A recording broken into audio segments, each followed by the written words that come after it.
Sorrell, and I'm a custom cowboy boot maker. I got into boot making, well, first you have to know that my mom started teaching me to sew when I was 12. And by the time I was 15, I was sewing clothing professionally. And then when I was 20, my husband and I married and moved from Missouri here to Guthrie, Oklahoma. And after 6 months without my business in a 3-room apartment, I got bored. And I entered an ad in the paper for stitching cowboy boot tops. I had no idea what that was, and I never worn cowboy. And that's how I got into the business. Well, I was hired to stitch the boot tops, and so that's what I did there for a year and a half. But I discovered right away that I really was fascinated with the entire craft. The old man that I worked for was an alcoholic, and I had never been around anyone who drank or cussed. And his stepson worked for him in the back, and they used to have these giant screaming matches. And I would go hide in the bathroom and cry, but it wasn't enough to make me want to quit. My husband and I moved to Oklahoma after we got married. I was raised in a conservative little church where the ladies all wear long hair and long dresses and never ever dream of owning businesses. So no, after we got married, we moved to Oklahoma for his job, and I just happened to find a job and have a husband who supported me in owning a business.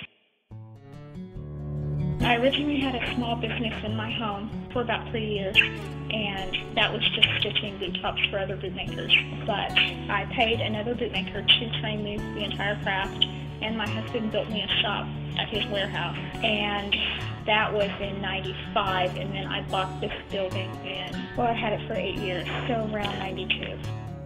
It does feel empowering to own a business. I always wanted that because I saw so many women in my old church who had no options. They had to stay with their husbands because they couldn't earn a living, and it led to a really unhealthy balance of power.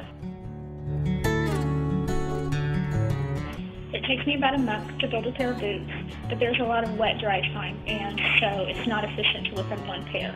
I usually plan on building 2 or 3 pairs of boots a month, so my output for the year is around 30 to 35 pairs of boots. And I liked everything about building boots. When I first got the job, because of the way I was raised, girls did girl things and boys did boy things, and I always found that annoying.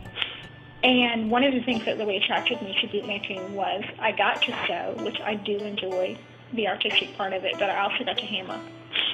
And so cowboy boots are really a marriage of art and craft, and I enjoy both aspects of them. I like designing, I like drawing pretty flowers and butterflies, but I also like hammering and doing the physical labor.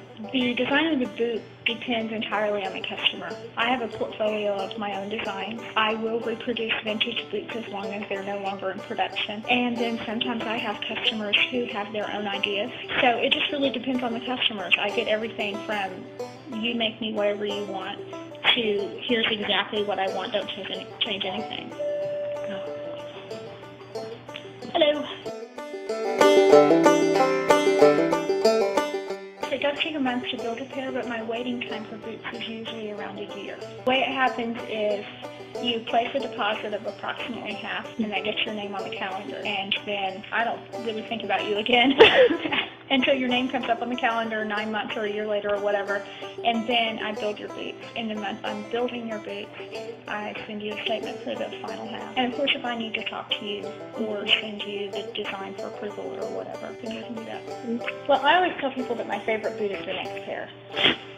But I love the traditional themes, and a lot of people don't know this, but the traditional themes for cowboy boots are flowers and butterflies. There aren't really any gender lines in cowboy boots. Some of the prettiest boots I've ever seen were for men, and so if you're man enough to wear it, you can wear it. I really tend to stay with those traditional themes as much as possible. Most people don't know that.